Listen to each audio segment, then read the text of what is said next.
एक law college जहां कानून पढ़ाया जाता है, वहीं कानून की धज्जियां उड़ा दी गई।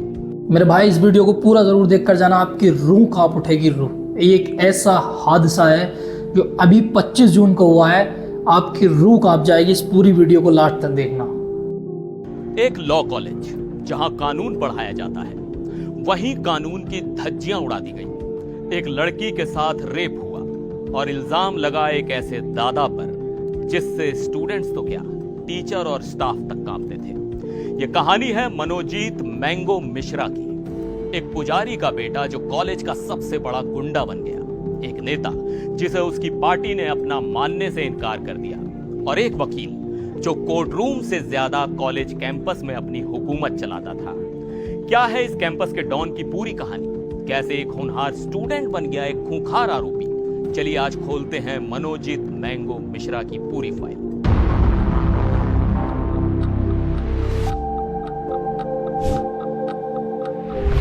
नमस्कार, मैं हूं सिद्धार्थ प्रकाश। आज हम बात कर रहे हैं कोलकाता के उस लॉ कॉलेज रेप केस की जिसने पूरे देश को हिलाकर रख दिया है। इस केस का मुख्य आरोपी है मनोजीत मिश्रा, जिसे उसके दोस्त मैंगो और पड़ोसी पपाई के नाम से जानते हैं। कॉलेज की दीवारों पर आज भी लिखा मिल जाएगा, मनोजीत दादा इज इन आवर हार्ट्स।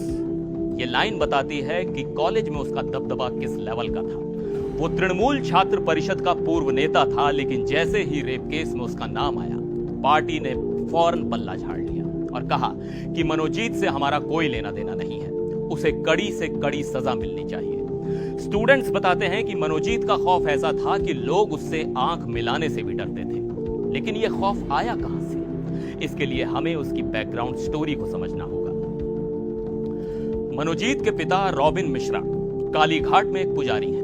उन्होंने मीडिया को बताया कि उन्होंने बड़ी मेहनत से अपने बेटे को पढ़ाया लिखाया ताकि वो एक अच्छा वकील बने, लेकिन बेटा राजनीति और लड़ाई झगड़ों में ऐसा उलझा कि बाप बेटे का रिश्ता ही टूट गया। पिछले 4 साल से मनोजीत अपने घर पर भी नहीं रहता था, बस पास में ही कहीं अलग रहता था और कभी कभार अपने नाम पर आई कोई चिट्ठी या डॉक्यूमेंट लेने आता था।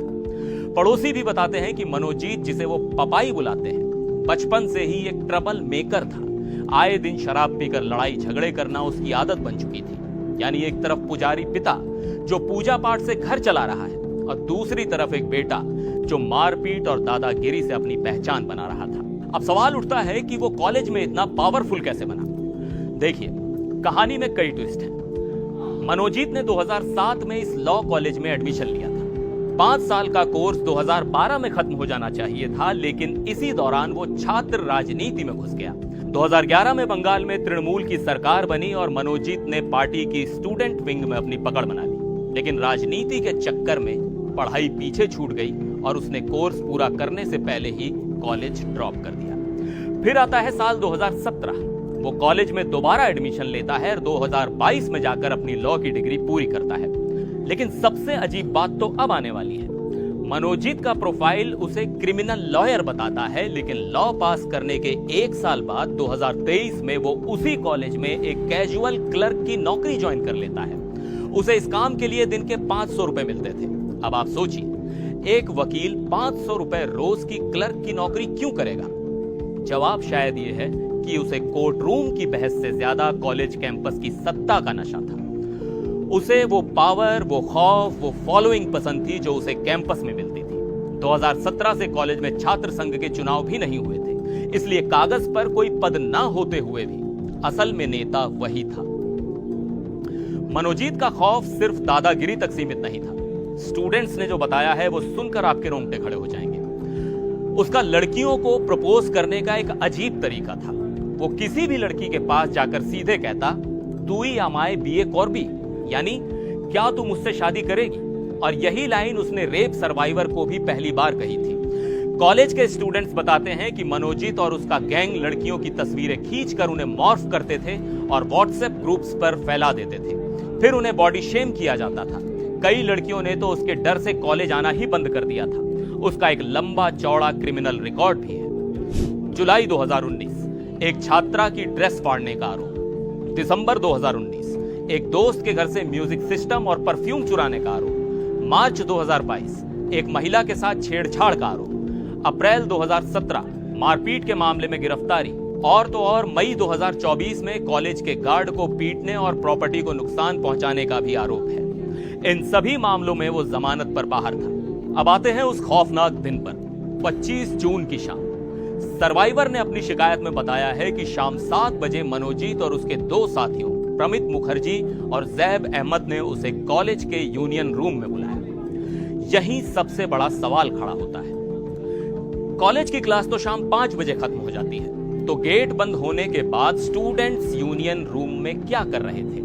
पीड़िता ने आरोप लगाया है कि एक सिक्योरिटी गार्ड ने भी आरोपियों की मदद की। जब वो यूनियन रूम पहुंची तो मनोजीत ने उससे छात्र संघ के प्रति वफादारी साबित करने को कहा। लड़की को खतरे का अंदेशा हुआ और उसने वहां से निकलने की कोशिश की, लेकिन उसे जबरदस्ती खींचकर दूसरे कमरे में ले जाया गया और वहां उसके साथ रेप किया गया। आरोपियों ने इसका वीडियो भी बनाया और उसे चुप रहने की धमकी दी। पुलिस का कहना है कि कैंपस के सीसीटीवी फुटेज से पीड़िता की कहानी सच साबित हो रही है। फुटेज में साफ दिख रहा है कि उसे जबरदस्ती उस कमरे में ले जाया जा रहा है। इस मामले में गार्ड समेत 4 लोगों को गिरफ्तार कर लिया गया है। मनोजीत मिश्रा ने पुलिस के सामने रेप के आरोपों से इनकार किया है और इसे आपसी सहमति का मामला बताया है, लेकिन सीसीटीवी फुटेज और उसका पुराना क्रिमिनल रिकॉर्ड कुछ और ही कहानी बयां कर रहे हैं। यह घटना सिर्फ एक क्राइम की कहानी नहीं है, यह कई बड़े सवाल खड़े करती है। हमारे कॉलेज कैंपस में ऐसे दादा कैसे पनपते हैं? कॉलेज प्रशासन की क्या जिम्मेदारी है, जिनकी नाक के नीचे सालों से यह सब चल रहा था? और सबसे बड़ा सवाल, छात्र संघ के चुनाव ना होने की वजह से ऐसे अनऑफिशियल गुंडों को अपनी सत्ता चलाने का मौका क्यों मिल रहा है? आप इस पूरी घटना के बारे में क्या सोचते हैं? अपनी राय हमें कमेंट सेक्शन में देख ली दोस्तों आपने वीडियो। ये मनोजीत की ऐसी दरिंदगी जो उसने दिखाई है, मतलब एक बाप तुम्हें कैसे एक एक रुपया जोड़कर पढ़ाने भेज रहा है, तुम्हें लॉ कॉलेज में जहां पर वकालत पढ़ी जाती है वहां तुम्हें पढ़ाने भेज रहा है, और तुम ये क्या दरिंदगी करके दिखा रहे हो उसको? एक बेटी जो अपने घर से दूर रहकर लॉ कॉलेज में पढ़ रही है और तुम्हारे फ्रेंडशिप में थी, उसको तुमने उसमें बुलाकर, मतलब एक तो टाइम ओवर हो गया 5 बजे की क्लास, उसके बाद तुमने बुलाया, उसमें गार्ड ने भी उनका साथ दिया है और जाकर जो है उसका रेप किया गया है गार्ड रूम में ले जाकर। वो तो ये अच्छा था कि सीसीटीवी कैमरे में सारा रिकॉर्ड कैद हो चुका, अब ये किसी भी कीमत पर बचने वाले नहीं है। वही है ना, चोर चोरी कर कहता तो है कि मैंने चोरी नहीं की है, मगर सीसीटीवी कैमरे जब देखता है ना वो, तो खुद व खुद सच उगल देता है। अब ये सीसीटीवी में सारी फुटेज जो है रिकॉर्ड हो चुकी हैं। अब जो उनको जब उसमें पेश किया जाएगा और जब उन्हें सीसीटीवी फुटेज दिखा दी जाएंगी, तो वो खुद ब खुद प्रशासन खुद उनसे बुलवा लेगा कि भाई अब तुम खुद सच बोल दो या फिर हम चार्ज करें तुम्हें। चार्जिंग होगी तुम्हारी, तुम खुद ब खुद एक लाठी में सच बोल दोगे।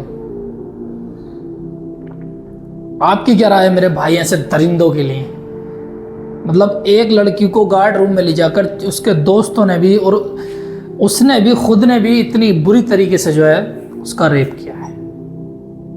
ऐसे रेपिस्टों को मैं तो कह रहा हूं ऐसी सजा मिलनी चाहिए कि आज के बाद कभी रेप ही ना हो। ऐसी सजा मिलनी चाहिए उनको। तुम्हारे माँ बाप तुम्हें एक एक पाई जोड़कर पढ़ाने भेज रहे हैं और तुम ये दरिंदगी दिखा रहे हो राजनीति के चक्कर में पड़कर। भाई राजनीति करनी है तो तू कर, मगर पढ़ाई तो खराब मत कर। जो तेरा बाप तेरे घर पे आस लिए बैठा है कि मेरा बेटा पढ़ाई कर रहा है, वकील बनकर आएगा, मैं शान से क्या नाम है गांव में सीना चौड़ा करके चलूंगा, तो उसकी क्यों उम्मीदें मार दे रहा है भाई? क्या तुझे इसलिए पढ़ा रहा है वो कि तू जाके कॉलेज में रेप करके मेरे कानों में बड़ी अच्छी खबर आएगी कि मेरे बेटे ने रेप किया है, इसलिए पढ़ाने भेज रहा है तेरा बाप तुझे? फिर उसको धमकी दी गई कि अगर तू जाके पुलिस चौकी में रिपोर्ट करती है तो हम तेरा वीडियो वायरल कर देंगे। लेकिन भाई बहुत अच्छा किया उस लड़की ने भी। उसने उनने सोचा कि मेरी इज्जत तो इन्होंने बिल्कुल तार कर ही दी है, तो अब मैं क्यों ना रिपोर्ट भी कर ही दूं। उसने बहुत अच्छा किया जो उसने रिपोर्ट कर ऐसे दरिंदों को पकड़वाया है।